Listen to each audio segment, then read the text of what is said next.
রাজধানীতে তীব্র হচ্ছে গ্যাস সংকট। ফিলিং স্টেশনগুলোতে দিনভর দেখা মেলে গাড়ির দীর্ঘ সারির। গ্যাসের চাপ না থাকায় কিছু কিছু পাম্পে বন্ধ রয়েছে কার্যক্রম। ভোগান্তি পৌঁছেছে বাসাবাড়িতেও। নগদ নিয়ে এলো হার না মানা হার অফার।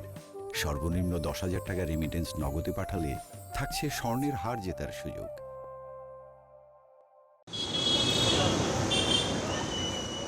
গ্যাসের জন্য ছুটতে ছুটতে রোজগারে ভাটা পড়েছে 2 দশক ধরে ঢাকায় সিএনজি অটোরিকশা চালিয়ে সংসার চালানো আক্কাসের।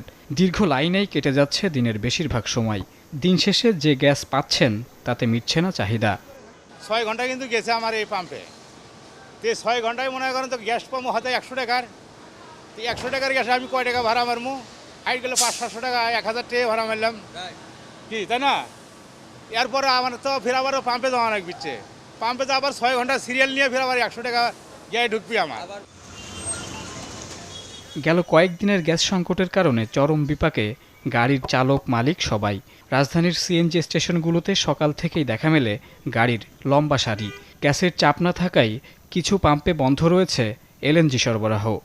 কালকে রাত্রে প্রায় এরকম ঘুরে ঘুরে লাস্টে নিতেই পারি নাই, পরে চলেই গেছি। আমি উপরে রাইড শেয়ারিং করি।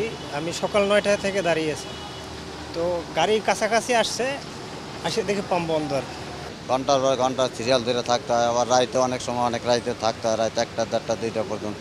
তেলের দামটা বাড়ছে, তেলের পাইতারা কইরা, এখন আবার গ্যাসেরও এরকম সমস্যা হচ্ছে। মানুষ আমরা ভাইবে নিতেছি যে তেলের দাম, গ্যাসের দাম বাড়বেই।